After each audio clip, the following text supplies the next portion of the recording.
This is The Last of Us Season 1. Pedro Pascal is Joel, whose normal life with his daughter Sarah is rudely interrupted by the zombie apocalypse. Things go bad real quick. A zombie's about to get him when they're saved by the army, but the army's not taking chances. They're shooting anyone, and Joel's daughter Sarah dies in his arms. Now 20 years later, civilization has fully collapsed. Joel's living in the Boston quarantine zone, where life is not great. He's become a smuggler to make extra money, and right now his goal is to get a car to get out here. But Tess, Joel's partner short of girlfriend, tells him there's a problem. The guy they were gonna buy a battery from sold it to someone else. Now meet Ellie, a precocious teenager with a real foul mouth, being held hostage by the Fireflies, a revolutionary group fighting against Vidra, the remains of the military, who are technically a military dictatorship. They also want a car to get Ellie out of town. In fact, they're the ones who bought Joel's battery, but the deal went bad and the battery wasn't done anyway, so it's like, hey Joel, we'll pay you to get Ellie out of here. So Joel, Tess and Ellie leave the quarantine zone, and post-apocalyptic Boston is beautiful in its own way, except of course it is infested with zombies, but they're not your usual undead zombies. This show's cool because they're made by a fungus, the cordyceps, that gets in your brain and takes you over. So instead of walking corpses, this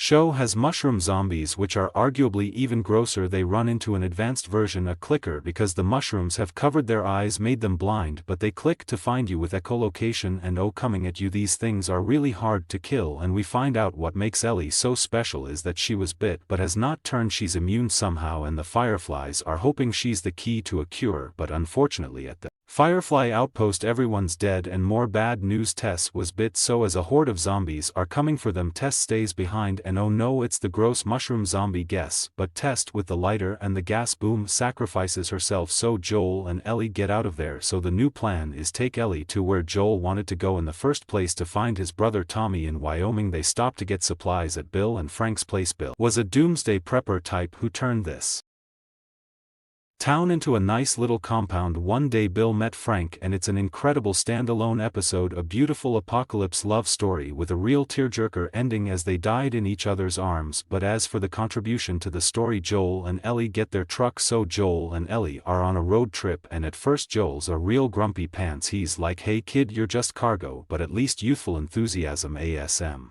starts to melt his icy cold heart. She finds a book of bad puns, reads them all the time, and Joel starts to like this kid, but they run into trouble in Kansas City, get ambushed by raiders. One's got Joel and Ellie's got to shoot him, so now the whole city's hunting for him. But these aren't normal raiders, these are a revolutionary group that just overthrew their really bad Vidra, but their revolution is getting out of hand. They're also hunting down this nice guy Henry and his younger brother Sam. They team up with Joel and Ellie to sneak out of the city, but on the way out, they're pinned down by a sniper. Joel takes him out, but not before he called in reinforcements. Now everyone's here. Henry's going to give himself up to save the kids, but wait, what's this? In any zombie story, the real monsters are the humans, but don't forget there's also zombies. A huge colony was underground here, including this absolutely massive zombie covered in hard mushroom scales, a bloater. It's an intense scene. As our gang runs out of there, they're almost caught at the end, but saved by how a little kid clicker, and tragically the newly independent Kansas City is overrun. And more bad news, Sam was bit. Oh no, Ellie tries to save him with her magic blood. Of course it doesn't work that way, and he attacks Henry, reacts and shoots his zombie brother, but oh, he can't handle that. And this whole show is real dark sometimes, but life moves on, and Mando and Baby Yoda continue their journey. So now,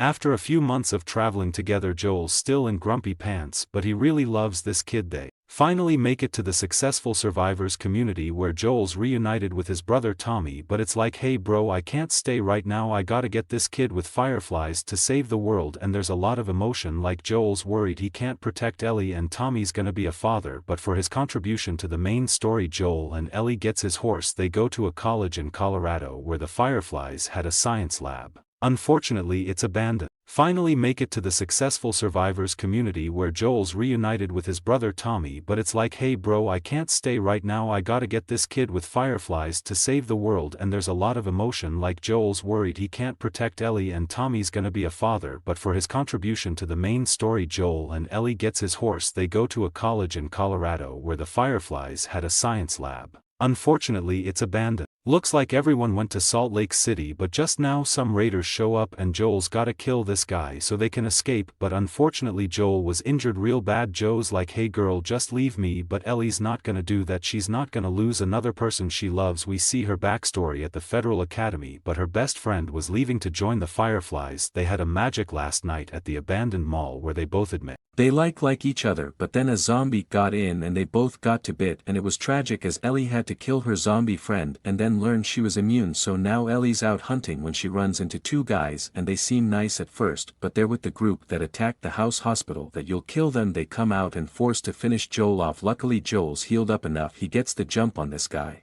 And as he's interrogating them goes into beast mode. Where's Ellie? This guy tells him, but Joel kills him anyway. The other dude's like, yo, he was telling the truth. Joe's like, yeah, I believe him, and kills this guy too. No mercy. So Ellie's a prisoner, but the leader here, David's being nice to her, really wants her to join their group. It's like, hey man, why do you care so much about me? And it's like, oh, cause he's a pedophile. Ellie's not having that, she'd rather die fighting, and turns out this guy's leaving a cannibal cult. It's like, alright, plan B, we eat you. Ellie gives him pause when she reveals she's infected, and while they're considering she bust out of there, she ends up trapped in the burning steakhouse, and it's a deadly game of hide and seek. But finally Ellie gets the jump on him, and she makes absolutely certain this guy's all the way dead. When Joel catches up to her, she's pretty scarred. He's like, don't worry, you're safe now, baby girl. And as far as he's concerned, Ellie's his real daughter. As they make the final journey to Salt Lake City, they come across something really cool, a giraffe just hanging out eating leaves. It's a magical post-apocalyptic moment to remind us that life goes on, and even in the darkness there's light. Joel opens up about how after his daughter's death he tried to kill himself, and now he's like, wow, I guess time heals all. Boom. But he's like, it wasn't time, all these two have saved each other. It's so sweet, but enough sappiness. They're back to bad puns.